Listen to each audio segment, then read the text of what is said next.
I'm Donna. And I'm Kerri. And we are Paranormal Chicks. Episode 157. Okay, starting right off, look, I have nothing thrilling in my life to tell y'all, but like 2 weeks ago, I hooked up with this guy. Oh, God. And it was all good, until on Snapchat, he had linked his TikTok, and so I was going to show Kerri, but I was like, it sucks because TikTok, you can't like save someone's thing without liking it, and I can't like his stuff, you know what I mean? Because we ain't to that level. We just fucked.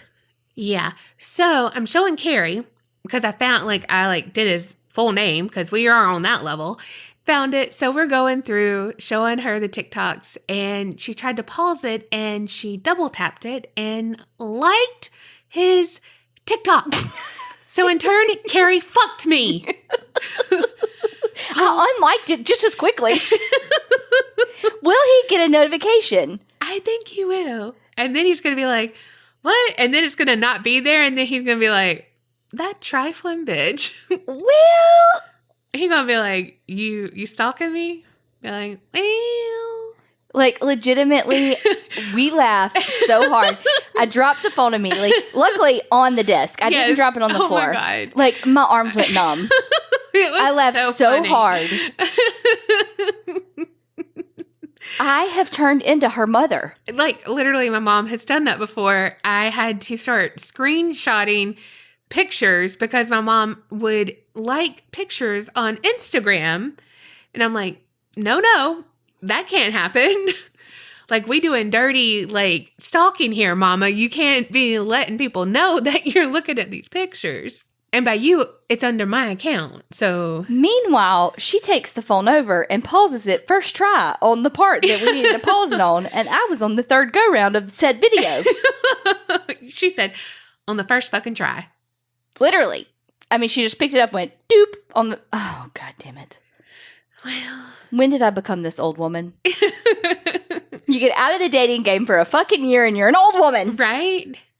Well, there goes my social life right there. Whatever. You got 6 more Dick's appointments. Dick's appointments. See, I'm old. I'm fucking old. I'll go to the Walmarts for your Dick's appointments. I probably think you get outdoor equipment at your Dick's appointments. Oh, God. Oh, my God.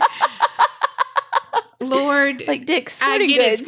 Oh, my God, you are my mama having to explain the fucking punchline, y'all. I cannot with this girl. I cannot. Well, you know who can? Patreoners. Ooh. So thank you so much, Brittany K. from South Carolina. Sarah D. from Illinois.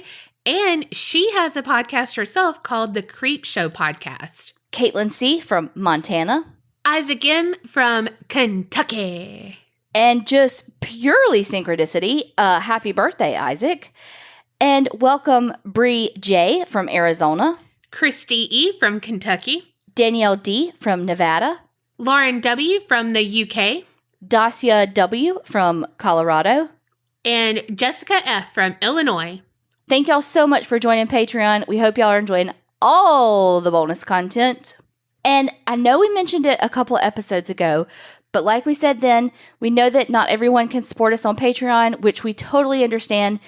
But there are other ways that you can support us, liking and reviewing us on different podcast players, but also liking and following us on different social media platforms.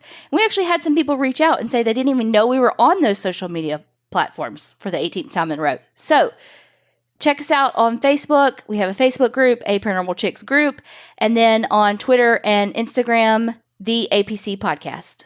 Yes, and we have almost 1,000 reviews on iTunes, but we're 40 away. Y'all got to be that 40. Please, can you get us there?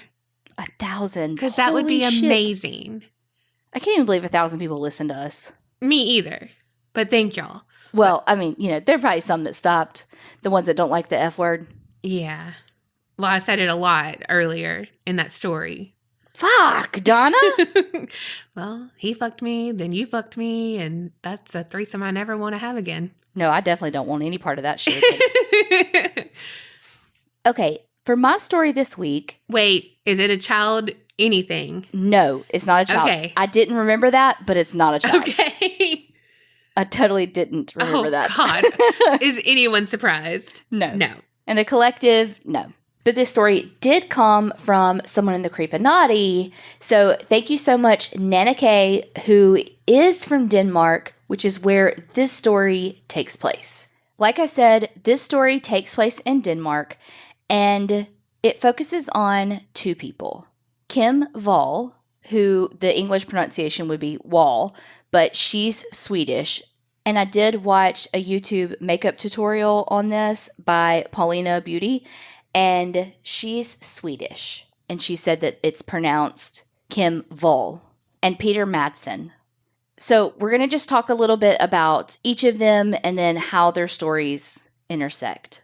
Kim was an independent journalist who was brilliant. Growing up, both of her parents were in media. I think her mom was a journalist and her dad was a photographer. So grew up traveling the world, chasing down stories and that sort of thing. And it just was in her bones.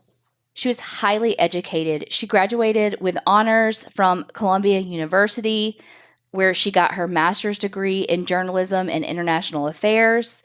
And then she got her bachelor's of science in international relations from the London School of Economics and Political Science. Because she was an independent journalist, she had articles in many different publications. The Guardian, New York Times, Vice Magazine, Time.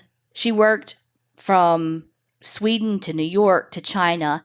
Her specialties were these human pieces that focused on identity and gender and just social justice and foreign policy. She was known for not shying away from the difficult stories. She even did stories in North Korea.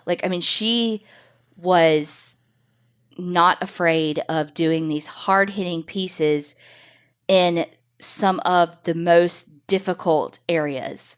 Even in Haiti, after that huge earthquake, where she's looking at the tourism industry and how it's been impacted by the earthquake. She's doing these hard-hitting pieces in sometimes hostile environments that can be war-torn or just from natural disasters. By the end of 2017, she and her boyfriend, they were about to move from Denmark to China. But she had this one piece that she was still working on that she wanted to complete before they left. They lived in an area that, how it was kind of described in some stuff, I picture very industrial. What I picture is old factories that in some places were transformed into housing, and in some places were still warehousey type buildings that could be used for literally anything, any type of business that wanted to be there. So it could be some sort of manufacturing something, so it could be anything. One day when she and her boyfriend are out just kind of exploring in the neighborhood, she sees on one of the buildings Rocket Madsen Space Laboratory. And that's what kind of sparked this last piece that she wanted to write before they moved to Beijing. So there had been this push for like an amateur space program, and that's kind of what the piece was about. There was this one guy in the area in particular that was pretty well known because he was, as he called himself, like an inventorpreneur, I think is how you said it. And that is Peter Madsen. So Peter Madsen grew up near Copenhagen. Peter had 3 older brothers that his mom had from a previous marriage. Well, 2 previous marriages. And his mom was a good bit older than his dad. Not that that matters, but it's just, I don't know why I said that detail, but I did. Because everybody else said it, so I did, okay? Well, when he was 6, his mom basically abandoned him and his dad. Took the 3 older brothers and left. His dad owned a pub, and again, they spent a good bit of time together. Allegedly, his father was pretty abusive. But from what I understand, it was more towards the stepsons. And so I don't know if maybe that's why the mom left. So I don't know how much it was towards him or not. Well, Peter's father was really into rockets and all of that, because he was born in 71. So it was obviously after, the whole race to the moon stuff, but still early enough to where it was like, people aren't as interested in the space program as the 70s, So his father was really interested in rockets, and so Peter became interested in them too, so that they had that they bonded over. And together they would make little rockets and stuff like that they could set off. And, that's some of the stuff that they would do together. But when Peter was just 18 years old is when his father passed away. Peter never really got any formal education, though. He was self-taught with all of his science-y, rockety things. That's the fancy word for it. In 2008, he co-founded a company called Copenhagen Suborbitals. That's a company that really charged with working on this amateur space program. It was like a crowd-funded type amateur space program. The problem with Peter was, and, I'm just assuming, but he had such a temper. He had a short fuse. We're just going to move right along from that. Oh, gosh. Good one. He didn't have a formal education. And if he's doing this with people who are like literally rocket scientists, that's a fucking saying for a reason. Right. They're actual rocket fucking scientists. Then I can see how he would be a little insecure. But that doesn't give you the right to throw temper tantrums. Right. And they said he would literally throw things like hammers. And when you're literally working on building a rocket. Right. And you've got rocket fuel and shit like that. Yeah. You can't just be willy-nilly throwing a hammer. Right. I feel like that's an OSHA regulation you're breaking. Yes. Yes. I don't think it's OSHA in Denmark, but you get the point. Right. So eventually, the Copenhagen Suborbitals ditched him. They're like, you're fucking out. You're a liability. We can't have you. You guys to go. That's when he opened the Rocket Madsen Space Laboratory that Kim saw on her walk. The other thing that Peter was well known for, though, was not just the space business. He actually built submarines. So he liked the sky and the sea. He did all kinds of shit like that. I want to shoot you into space. I want to get you as far down as below. I think that this speaks so much to his maybe narcissism, feelings of inadequacy, narcissism, maybe. I don't know which one, because I don't know. I haven't met the guy. Y'all tell me what you think. But that he feels like he has to conquer literally the sky and the sea. Yeah. I was listening to this podcast about it called The Minds of Madness. And it was saying he has to go, I forget how they said it, to the peaks of the sky and the depths of the ocean. He's literally going as far as he can in both directions. So I don't know. What do you think? Is it narcissism or is it feelings of inadequacy? I don't know. So he was actually on his third submarine. His first two submarines were the UC-1 Freya. I hope I'm saying these names right. And the UC-2 Kraka. He was on his third submarine, the UC-3 Nautilus. The UC-3 Nautilus was the largest privately built submarine in the world. So again, obviously, it's not bigger than any military submarine. So it's not the biggest, but it's the largest privately built. So Kim's really trying to nail down an interview with Peter because he's really well known in the area. He does a lot of different things with the media. He's really well liked with the media. He's very engaging. He does different speaking engagements and that kind of thing. And so people know him in the area. They know the submarine. Hello, this big submarine in the fucking water right there. He's known. So they're getting closer and closer to the time where she and her boyfriend are going to leave for China. And so she's still holding out hope that she's going to get this interview with him. And she's continuing to reach out and reach out and reach out. And finally, he messages her back and says, okay, can you come by for a meeting? Is it on the submarine? No, it's not. But they meet for just a quick couple of minutes, I think like a quick, maybe even just like 15 minutes. I can't remember exactly how long it was, but not very long. And he's like, oh, well, I actually don't have a lot of time right now, but later this evening, can you come meet me on the submarine and I can show it to you and we can finish up this interview? And she's like, ooh, well, I actually have a going away party tonight, but she knows her boyfriend's going to understand because he's so supportive of her career. And so she's like, yeah, I can make it work. Okay, I do not know this story. However, on the first season of Solve, that podcast, it's like the Law and Order of podcasts. So it's like ripped from the headlines. Yeah. I think they had a story of this and like you have to solve it.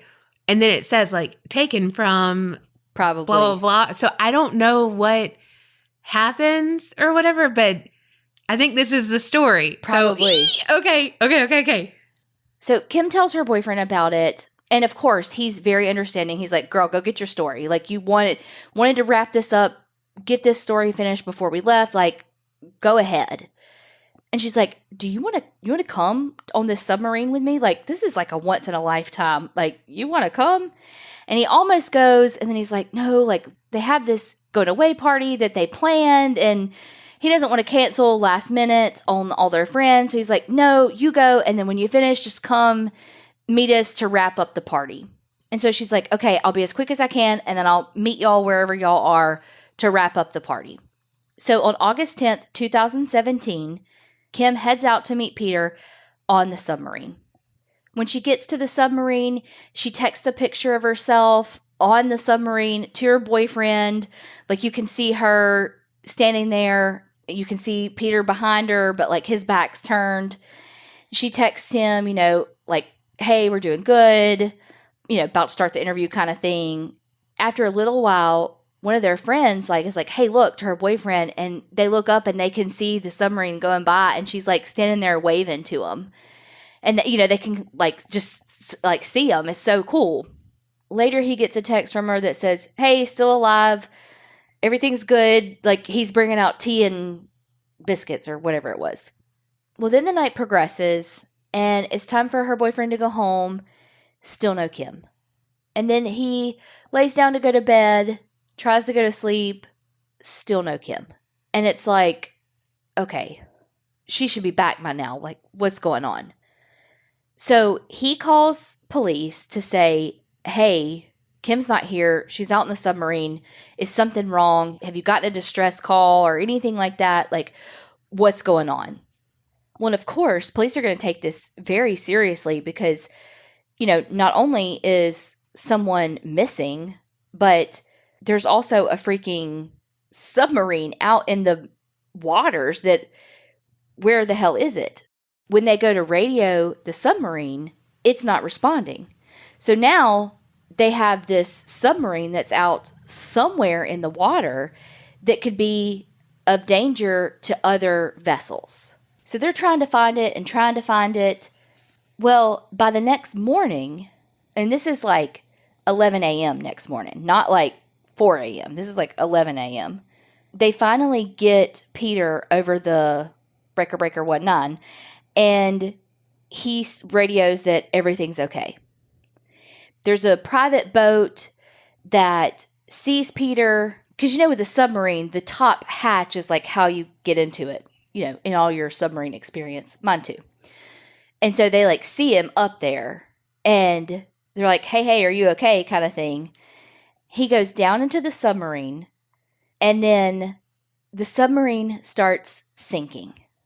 And so the people on that private boat have to rescue Peter.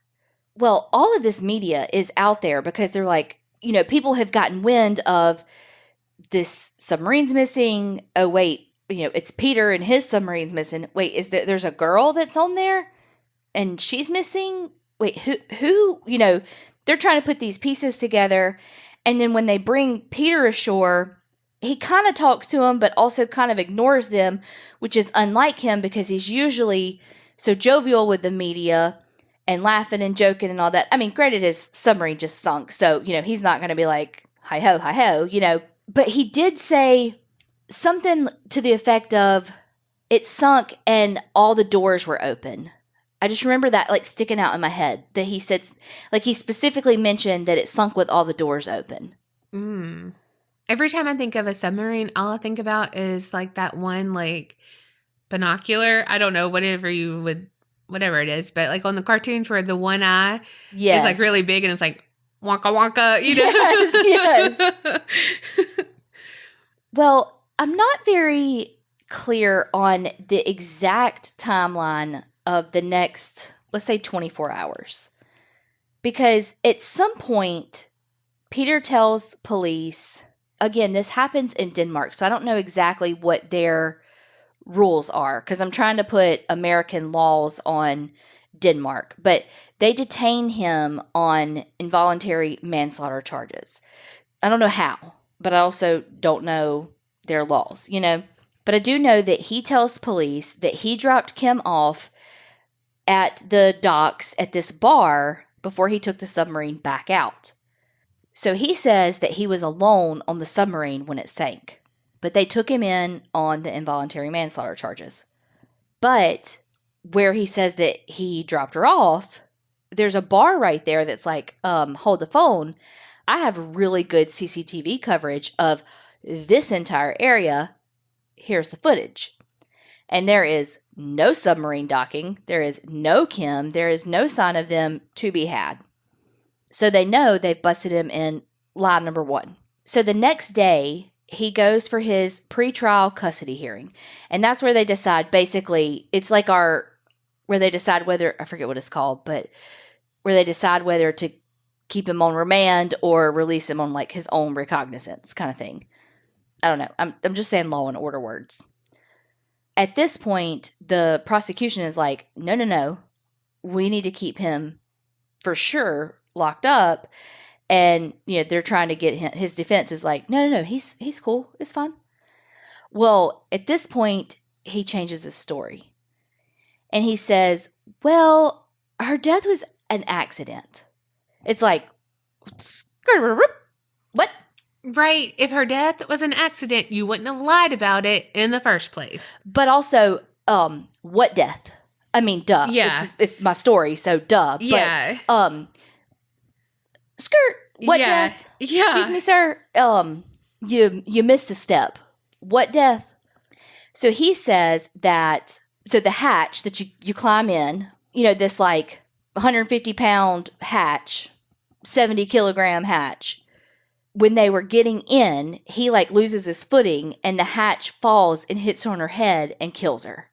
And so he does the only appropriate thing is to bury her at sea. Okay. Because that's the, you know, the thing that she and her family would want. Exactly. You know, oh my never gosh. see her again, bury her at sea, never get to say goodbye. Yeah, that's what they would want. Right. Yeah. Fucking dumbass. So they're like, okay, you have to be held for at least 24 days. Well, after he said that, of course they're looking, I mean, the police this whole time are searching for her. But the very next day, they raise the submarine. Like they unsubmerge it. And they start looking into it to see if they can find Kim. Well, as soon as they get on it, they realize that Peter sunk it intentionally. And that's where I'm like, duh. And he left all the doors open so that any evidence would be washed away and not kept like a fucking time capsule. Yeah. You know, like a submarine's meant to do. Yeah. You know, keep everything from getting wet. They did find some blood and hair that belonged to Kim when they searched the submarine. Then, 10 days after Kim went missing, a cyclist is riding down the beach and they find a torso. And this torso is obviously dismembered and completely naked. DNA confirms that it is Kim's torso. And there were 15 stab wounds on the torso. And some of the stab wounds were actually in and around the genitalia. Those stab wounds were made with a screwdriver. What? And a good bit of them were done pre-mortem or close enough post-mortem to her being alive that it still, like, she still had enough blood pumping that it looked premortem. Wow. So at that point, they charged him with indecent handling of a corpse. But I set out to sea. Right. He's still sticking to his story of she hit her head on the whatchadoodchie. The latch. Yeah. And that he buried her at sea. And it's like, but then a couple of weeks later, they find Kim's skull. Guess what? No skull fracture. Color me surprised. So clearly, she didn't die from a bonk on the head from your heavy latch door. Right. So they get his computers and they're looking and they find all of these searches for some pretty snuffy snuff porn. Oh, gosh. One of the videos that he had saved was a killing done by decapitation and burning. Well, here's the thing. These videos were real. Like, these weren't just like, oh, let me act this out porn. Like, these were like real fucking films. Yeah. Like, yeah, real shit. So then police were like, okay, well, did he film this? Because, I mean, this shit real, so is he the one that killed these people and filmed this? But they were able to prove it wasn't him that filmed it. I don't know where the fuck it came from, but it wasn't him. That, like, he downloaded it off of something. Right. Whatever dark web troll shit he was on. Yeah. So they found that his top 3 porn searches were throat, girl, and pain. And then based on his search history too, they could tell that he was into videos specifically where women were being harmed with knives or spears. Just hours before Kim came onto the submarine, he had Googled beheaded girl agony. Ugh. Doesn't that just like make your stomach just... Yeah. Well, and one, he is a total Nimrod because he sees her waving at people. I know. From the submarine. You know what I mean? Going to miss her. Yeah. It's not like you have planned this out. You know, it looks like he's planned this out, but he's only planned it out 5 minutes before she gets there. I know. You know what I mean? And it's like, you're literally seeing that, oh, okay, this is someone who tons of people know because she's a renowned journalist. 2, you know that she has a boyfriend. And, you know, like, she is supposed to be leaving somewhere with it. You know what I mean? Like, you know, they talked about this stuff. And it's like, maybe just be like, not this one. Like, not the right time. Yeah. I mean, not any of them, but... Not any of them, but I mean, yes, like... No, I know. You dumb. Like, I mean, I'm glad. I'm not glad that she's dead, but I'm... glad that he chose somebody that he was going to get caught with so that he didn't do this to 18 other people. Completely agree. But I'm just like, oh, okay. So you saw that she was waving to 18 people there, but you thought, yeah, okay. Yeah. It's because he's not thinking. Well, when they found the plastic bag that had her head in it, they found plastic bags that also included, we're getting a little more graphic, but her legs and her clothes. Then in late November, on 1 week, divers found her arm, and then the next week they found her other arm. Wow. Oh my gosh. They eventually, in January, just gave up looking for their cell phones that they know that he just threw overboard. Yeah. I don't know if they could tell this because it had been in the water too long or anything, but these body parts, could they tell if this was pre or post-mortem? The dismemberment? Yeah. Post-mortem. Okay. Oh, God. So he ended up being charged with murder, dismemberment, and indecent handling of a corpse, and having sexual relations of a particularly dangerous nature. And that's because of the stab wounds in and around her genital region. Because there was no semen found on her. But it's because of the wounds. Okay. So apparently in Denmark, they do a trial with 6 jurors and not 12. You know how sometimes people decide to do a trial with jurors or a judge? Yeah, the bench trial, I think is what it's called. Yeah. Well, that's basically what he did. So he decided to do a trial in city court where it was 2 judges and 2 jurors instead of 6. He went through a lot of different psychological evaluations. Did I mention he's married? You did not, but I was going to ask you, because on the Solve thing, he was. Yeah, he's married. I don't even know her name. They had an open marriage, though, so it was pretty, like, everybody does whatever kind of thing. Mm-hmm. I literally don't even know her name. Never even saw it anywhere. They pretty much kept her identity pretty secret, and they've divorced since all this. I would think so. Obviously. So, of course, the prosecution is like, hallelujah, that he changed his story like 18 times. I mean, that's good for them.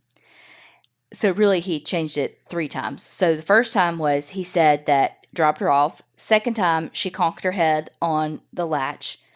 And then at trial, he said that it was carbon monoxide poisoning. And that he did still bury her at sea. Sir. I know. Sir. I know. Meanwhile, that all the stab wounds were so that she would sink. And Sir. that he tried his best. Just randomly in that spot, though. Yeah. He tried his best to hoist her up with a rope, but she was too heavy. You know, all 100 pounds of her. Mm-hmm. I think that says more about you than her. Also, just happened to be in bags. So, no. So, because she was so heavy, he couldn't hoist her up, but he was determined to bury her at sea. So, that's why he dismembered her. Oh, okay. Okay. That is very respectful to the body. Yes, it really is. I mean, if you're going to be buried at sea, I mean, what better way? I mean, wow. To have a stranger dismember you with none of your family members present, None nor of the them. love of your life that you were going to spend the rest of your life with, because that's what, like, her boyfriend, that was the love of her life. Like, they were so happy, going to spend the rest of their lives together. Like, fuck you. So, fuck you, Peter, not fuck you, her and her boyfriend. Yeah. Oh my gosh. He is. Yeah. So, Even pirates would be like, what the fuck are you talking about? yeah. Well, the other thing was when he was describing the dismemberment in trial, he was very emotionless. But he was jerking his dick. I mean, yeah. Mm-hmm. It was like he would say things like, it's worrying. He would say words that he thinks would be good descriptors to make him sound empathetic, but he's not, because he's a piece of shit. And he's not empathetic at all because he doesn't give a fuck, because he got off on what he fucking did. Right. So he was found guilty and sentenced to life in prison.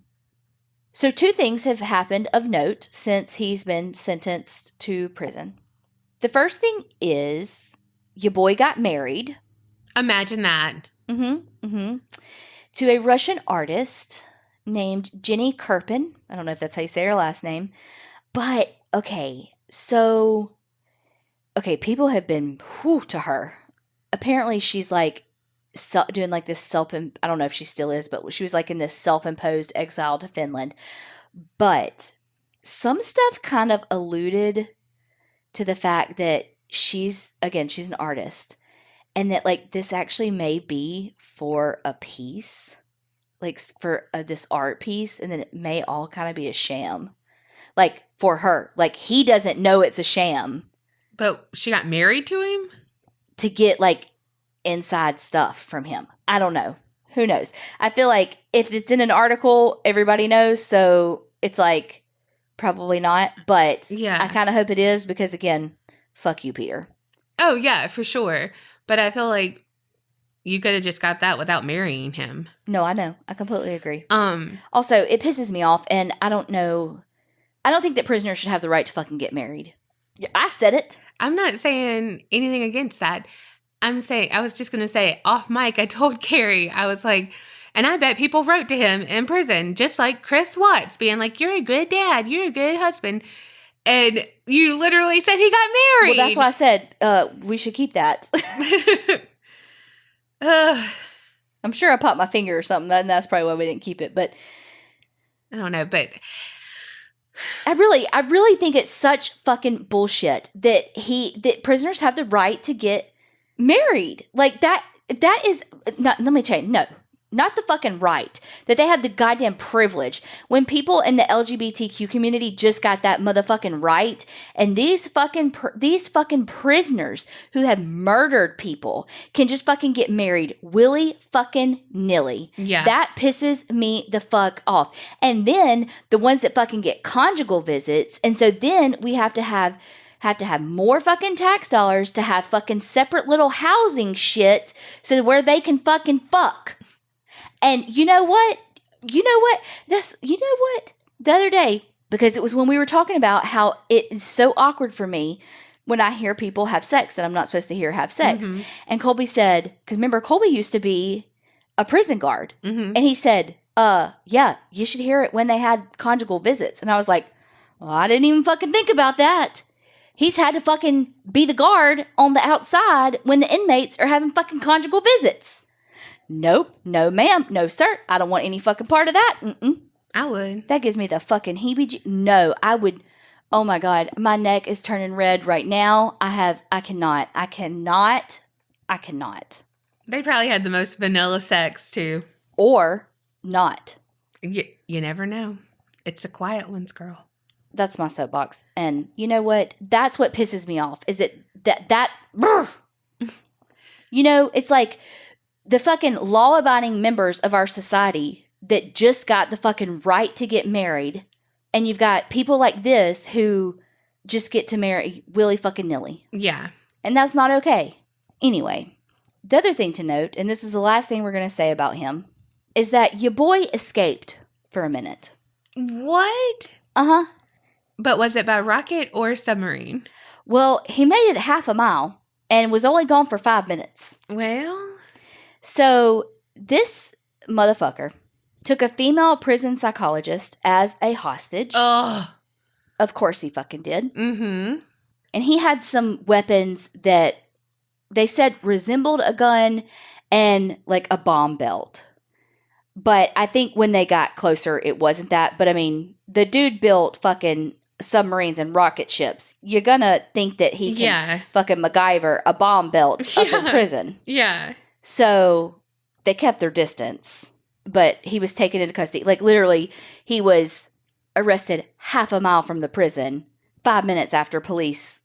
I mean, literally 5 minutes after police were, boop, boop, boop. Hey, Peter got out, and they arrested him. Was the psychologist hurt? Nope. Good. Nobody was hurt. Good. And it says nothing indicated that the belt actually had explosives. So it looked like it, but he didn't have anything to actually make it explosive. Well, that's good. That's good, but that's also him.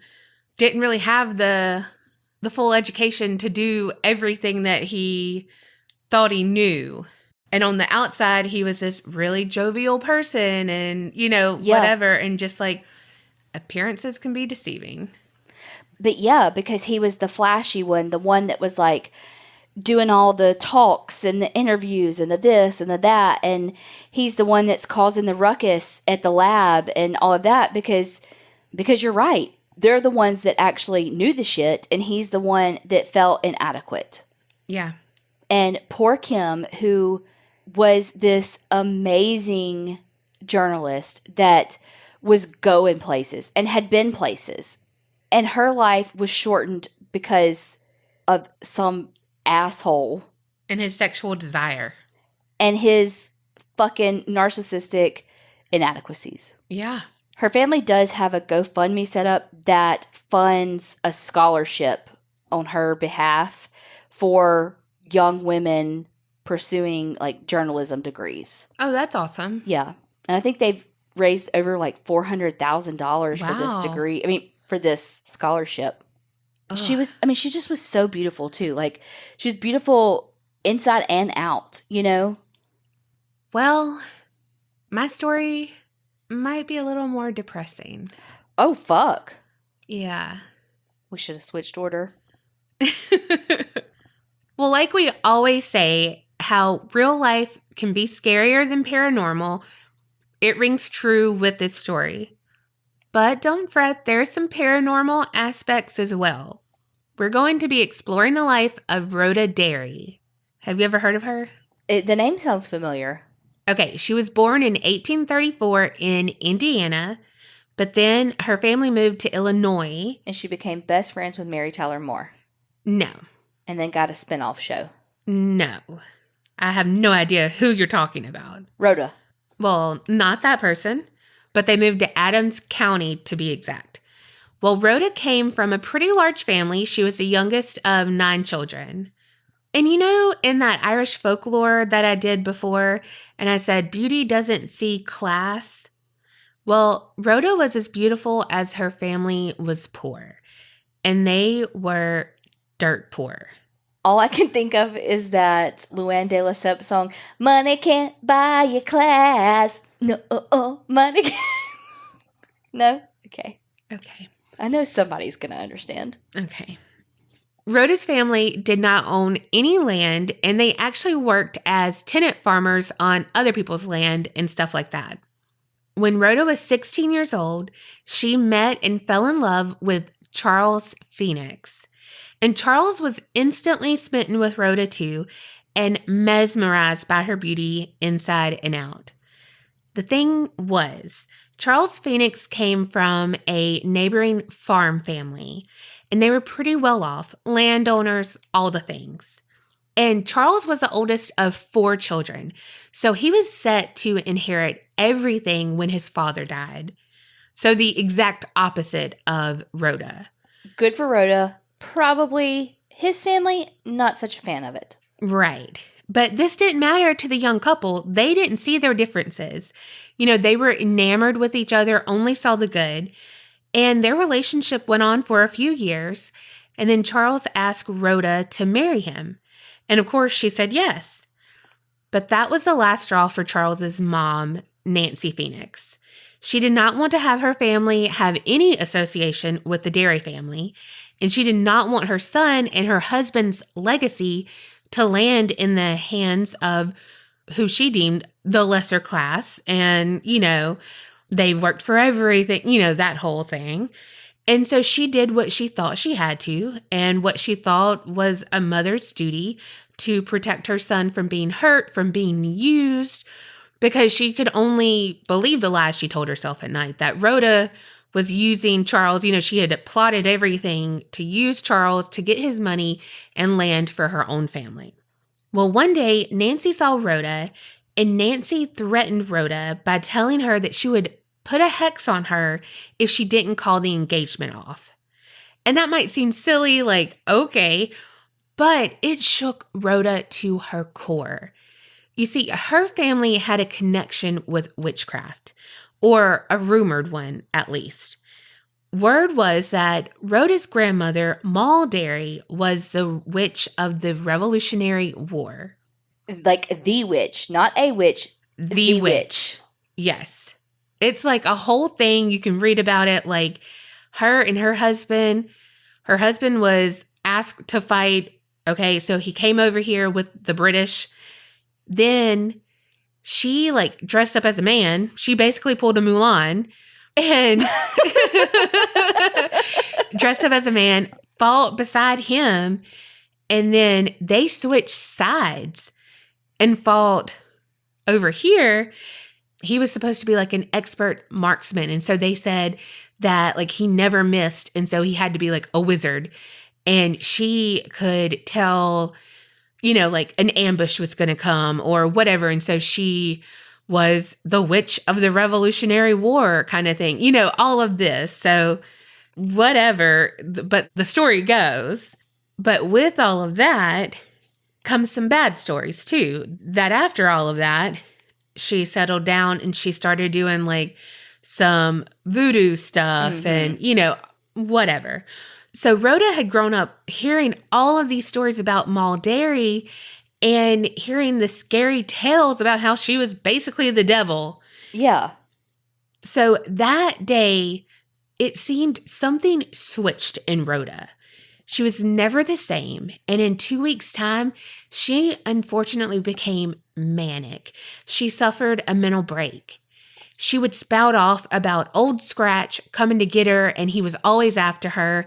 And Old Scratch is like the 1900s slang for the devil. She also began to hear voices, and she would have these like bouts at home where she would get on her bed, head on the mattress, and like spin her head in a circle. And they would say like a top, but not like. So she was breakdancing. Yeah, but how I picture it is not like breakdancing, like how her head's like glued to the mattress, but her body is like circling it, you know? Yeah. That's kind of how I'm picturing that. And no one but Rhoda's mom, Rachel, really tried to help her. And Rachel didn't know what to do, but she did her best. If Rhoda said she was being attacked or followed or anything like that, Rachel would get her pistol and shoot at the evil spirits or the witches that Rhoda said were around her, even if Rachel couldn't see them. Which doesn't sound healthy or safe, but it's what she could do. Right. When you go from having a child that's perfectly mentally stable to all of a sudden is literally having hallucinations, I mean, you do what you can. Yeah. Especially back then, because it's not like, oh, let me put her on this 72-hour hold. You know, I mean, Right. It's not like, let me fucking, what is it, 51, 57 or whatever it is, let me bake her after her ass. Like, it's like, Yeah. what you do? Yeah. You handle it in your family. Mm-hmm. Well, it got to the point where Rachel carried her pistol around in her apron, you know, and she didn't know what else to do. But if it made Rhoda feel a little bit safer, it was worth it. Meanwhile, there's holes all in the house. It looks like Swiss cheese, but here we are. You know? Anything for your kids. Anything for your kids. But it did come to a point where the Derrys had to send Rhoda to seek treatment. And so they admitted her to the Jacksonville Mental Hospital in Illinois. While she was there, she was kept in the locked ward. I mean, which everyone is. You know, they're going to lock the doors. They can't just be willy-nilly around there. But every morning, she was discovered roaming the halls or the grounds of the hospital, searching for the love of her life, Charles. Bless her. Well, the workers didn't know how she could have gotten out of her locked room. And when they asked her how she had gotten out, she would always answer that she was let out. And when they asked by whom, she always gave one answer: Nancy Phoenix. Whoa. Yeah. And so that's Charles' mom, but Yeah. she's not dead. So it's not like, oh, like, you know. Yeah. Okay. But what Sylvia Schultz, an author who has wrote about Rhoda Derry, she believes that it was a tulpa. All of her trauma and heartbreak and everything was channeled into energy or a thought form. And of course, it's going to be the one person who had the biggest impact on her life, the person who threatened her and forever changed her life. And remember how we said Slender Man could have been a tulpa? Yeah. Because he obviously was made up, but if everyone believed in him, it could become real. So basically this, but because of Rhoda's mental state now, it was kind of intensified. And so it made it where like just her believing it was enough. And that's just her take on it. Like maybe that's what it was. Or hell, maybe it wasn't a tulpa and maybe she had like telekinesis or some shit. Is that what it is? Beats me. Sounds right. You know what I mean? Like who knows? But one thing is, it's a small town and word got around and everyone knew that Rhoda was now raving mad, you know, like, oh gosh. And so maybe Nancy got what she wanted all along, you know? Then it was definitely ruined. Right. But one thing to note is that the Phoenix family just kind of disappeared after that. In the history, like the census and stuff, like they just kind of disappeared.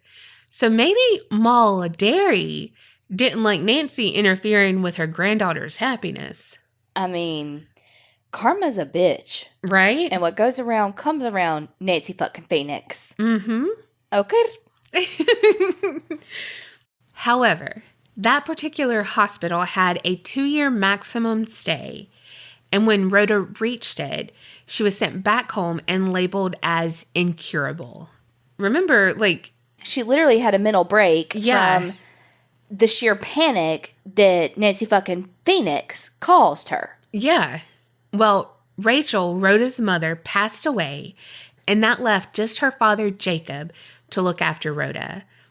This was too much for him, and with a heavy heart, he had to admit Rhoda to the Adams County poorhouse, also known as an almshouse, and that was in 1860. She was 25 years old. So a poorhouse, or they were known as almshouse, or a poor farm, that kind of thing.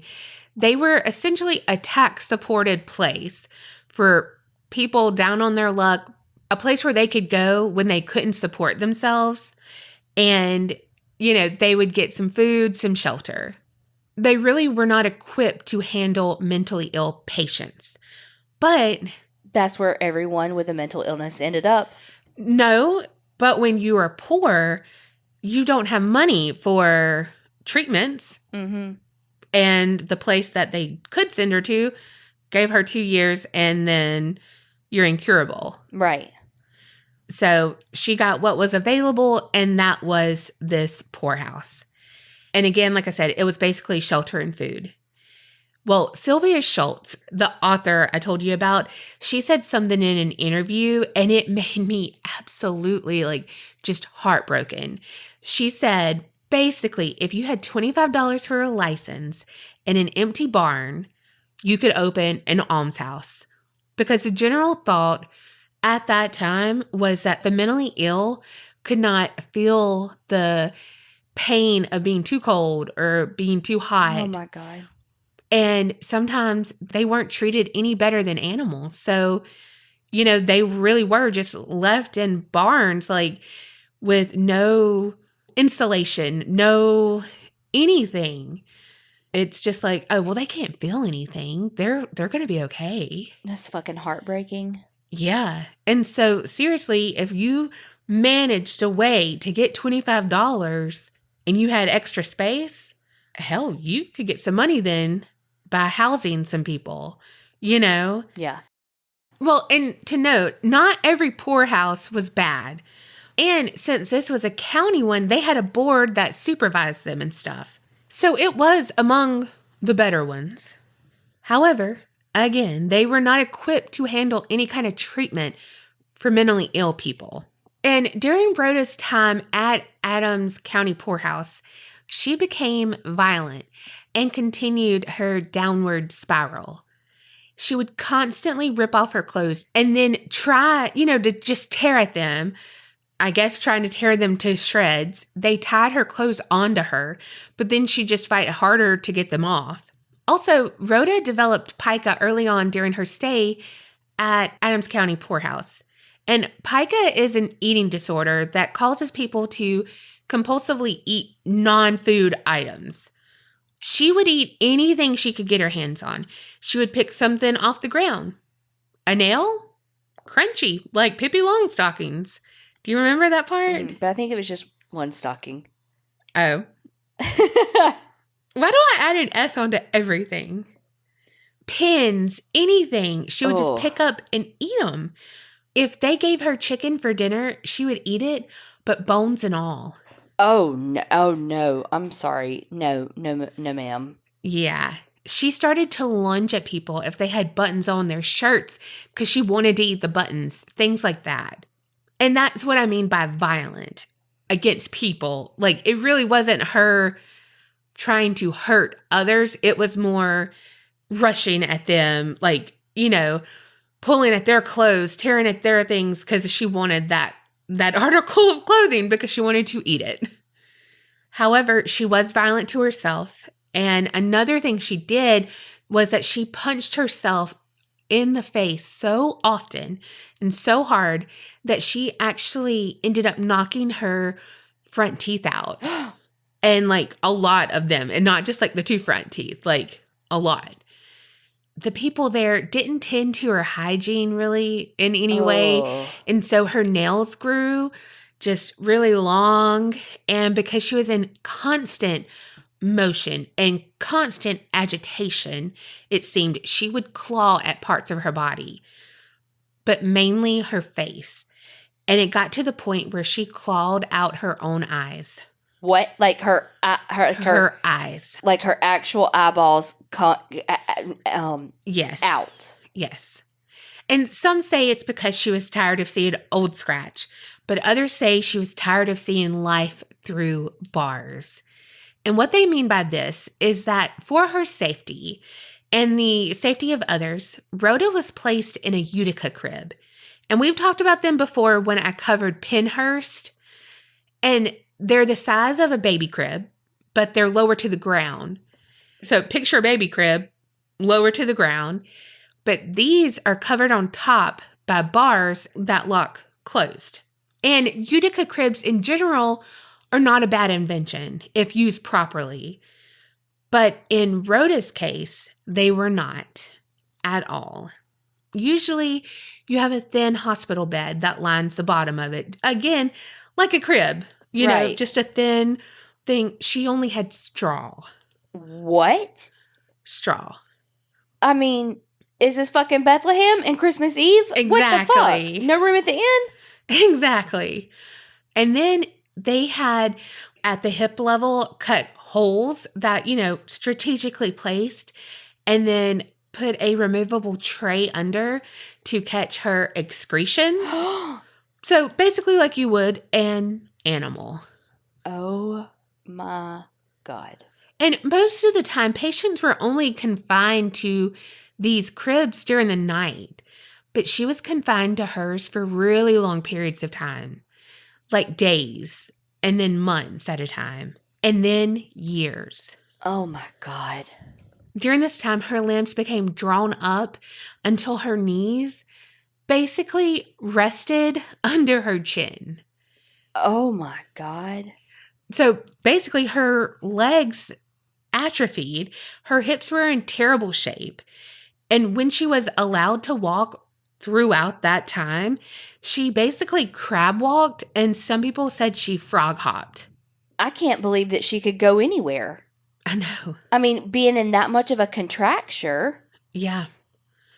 Well, it's also been noted that the only people who looked after Rhoda were other people who lived there, and it was kind of just out of pity. However, Sylvia Schultz says that she hates to think this way, but she can't help it. Because the poorhouses were filled with people who had nothing. And really, the poorhouses just offered them a lousy place to sleep and some slop to eat. And so they had to keep themselves occupied somehow. And that somehow was Rhoda. And she said that all she can picture is Rhoda locked up in this Utica crib, blind now, hungry for anything, and they knew it. And so she pictures them just teasing her and things like that. You know, she said that there is records that Rhoda's collarbones were broken while at the poorhouse. Oh my God. We don't know if it was abuse, but what she's thinking is it could have been self-inflicted, trying to stretch and get things out of people's hands, you know, not knowing, whatever. And so she is saying it's really like a caged circus animal. Oh. And speaking of animals. Oh, no. Because of the terrible living conditions, the place was infested with mice, rats, and I'm sure the other R word. And, roaches for the new. Oh my God. I mean, if somebody's new to the podcast, they don't know your like abnormal fear of the fucking word. I don't think that's abnormal, but the word, yes. Do I want one in this room with me? Absolutely well, you not. keep saying it and it's gonna appear. I'm just saying. And it's been raining. I'm just saying you can't even hear the word. No. Anyway, but because of how they had Rhoda, this made her very appealing to them. And they would nest beside her, run all over her. No, ma'am. Okay, no, ma'am. No, I'm not. No. Well, later, after some years had passed, Rhoda's crib was replaced with a wooden box that looked kind of like a trough, honestly. It had legs attached to it, so it was off the ground. She had calmed down a bit, so she wasn't much of a danger, I guess. You know, because she's in a fucking flexion contracture and she can't fucking move. Yeah. Basically, that big terminology. However, she could not tolerate or would not tolerate clothes on her. And so all they could do was cover her with like a canvas sheet. So by this time, she had also lost her ability to speak. Oh, God. And then one day, Rhoda's life would change just as sudden as it did that day with Nancy Phoenix. Oh, my God. A doctor named George Zeller walked into the poorhouse and he basically said, "This woman is coming with me or I'm going to shut y'all down."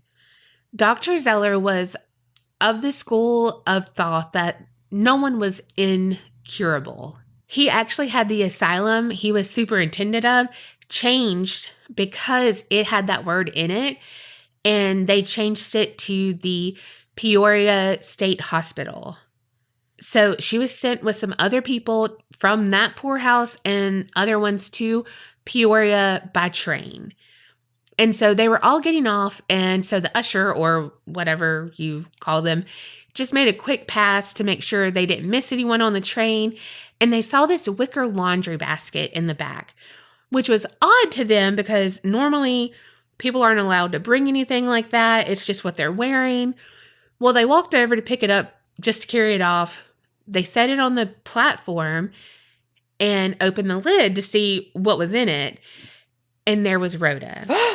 She had to be transported that way because of how her hips and her legs had atrophied. Yeah. She couldn't sit for that extended period of time in a wheelchair or anything like that. Well, they made it to the state hospital, and that night was the first night Rhoda Derry had slept in a bed on clean sheets in 44 years. 44 years? Yes. Well, I'm fucking speechless. I know. And this time, Rhoda was not neglected. She was doted on. The nurses made her the daughter of the ward, basically. They wanted her to enjoy the life she had missed for that 44 years.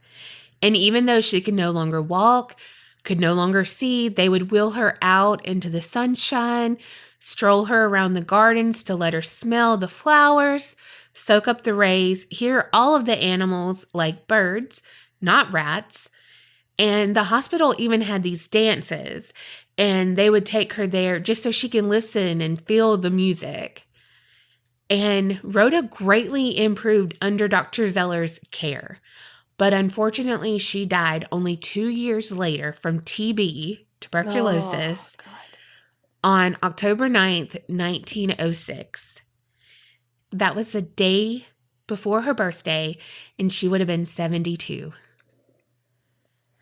Holy shit. But for those 2 years, she was happy and she was loved. She knew who Dr. Zeller was, and every time he walked into the room, she would beam. I think she knew by his scent or, speech or anything. He was her savior, and as much as she loved him, he loved her too. She was buried on the grounds of the hospital in Cemetery 1. And so now for the paranormal side. Just a few months after Rhoda died, some nurses reported seeing a crouched figure who looked like Rhoda at the cottage she used to live in, because the hospital was set up in a cottage-like setting because Dr. Zeller said he didn't want them to feel like prisoners. He had gotten in trouble because he made them take down all the bars off the windows and stuff, and they were like, "That's like $6,000 worth of shit that you're getting rid of." And he's like, "Yeah, like, get rid of that." Yeah, don't care. Get rid of it. Mm-hmm. And he actually used a Utica bed, but he put all of like the straight jackets and like handcuffs and like all this stuff in it. And he would take it to like state fairs and, like to different things. And he would be like, "This is what your loved ones will not be in. Like I will, like cure them with love, with kindness, with understanding, all of this kind of stuff." And he was thought to be kind of a wackadoo kind of in that day because, they're like, okay, right. Sure. Of course they did. Uh-huh. But also back to paranormal. Some people have seen a beautiful brown-haired lady in period clothing. And when they ask her name, she replies, Rhoda. And so it's like she can revert back to the time that she was like the happiest and the healthiest when she wants to, you know? It's also said in front of her grave, if you feel tugging on your pants leg and smelling chew tobacco, it's her. Because something else about her, when she was a younger teen, she got into the habit of chewing tobacco. Loved it. And even in the hospital, she would crawl on her hands, crawl with her hands over to you, tug on your pants leg, and ask you for some if you had it out or she can smell it on you. What? Yeah. Hence the phantom tugging now. And there was this one website that said one of the workers who had neglected Rhoda was terrified to sleep at night because he had saw her doing that crab walk, kind of like frog hop thing at the end of his bed, and he assumed she was back for revenge on him. But I didn't find it in a lot of places, and I honestly don't think Rhoda had a mean bone in her. And I think she would stay at the place she was at peace, there on the hilltop of Peoria State Hospital. Yeah, definitely. Yeah. And that is the story of Rhoda Derry. Oh my God. That is fucking heartbreaking. Yeah. And it's real. It's real. And you can look up pictures. We'll have them on the website and Instagram. She really, her case with Dr. Zeller helped further mental health later on, to say, this is what you don't do. That's fucking heartbreaking. Yeah. That reminds me a little bit of that case that I did about that French girl, Blanche, but I'm not going to go much into it because obviously we did a story on it, but it was episode 97, House of Horrors. Yes. Well, one thing when you were talking about oh my gosh, 44 years, Sylvia Schultz, the author, the book that she wrote was 44 Years in Darkness, a true story of madness, tragedy, and shattered love. And in it, she goes through details of in 44 years, okay, sure, 44 years, that's a long time. But in 44 years, all of this stuff happened, and kind of listed the presidents and listed the monumental things around the world that happened. Yeah. And then you're like, holy shit. When you can see the timeline of everything that happened while she laid in that bed. Right. Well, and if you think about the timeline as far as the years in which she was alive, I mean, if you look at the typical lifespan, I mean, some people didn't even live but 44 years. Right. So just think about how amazing of a life she could have had had she been able to have a normal fucking life and not be literally in the fucking fetal position in an adult-sized fucking crib on pine straw. Yeah. And I mean, how long could she have potentially lived? Who knows? She could have died at 40, but she could have died 40 fucking happy as shit, not fucking 72 from TB in this hospital. Right. But I'm really glad that it ended on a happy note. She had those last 2 years. Absolutely. Feeling love like she hadn't felt in 44 years. Minimum, though, because she was in the other two poorhouse for 44 years. Yeah, and then you're right. So she was in that other house, in that other institution for 2 years, and then there was some time in between where her mom died and her dad couldn't take care of her, and then some years or some time before that when her mom was her hallucinations. Yeah. So, I mean, we're talking probably 50 fucking years since fucking what's-her-face, Phoenix, Nancy fucking Phoenix, put the fake hex on her. Yeah. And then we had to bring in the Witch of the fucking Revolution to really take care of the Phoenixes. Right.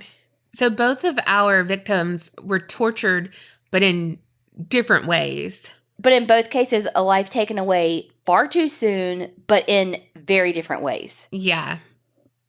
And by both fucking selfish, motherfucking, narcissistic piece of shit people. Seriously. Because I blame you, fucking Nancy Phoenix. Me too.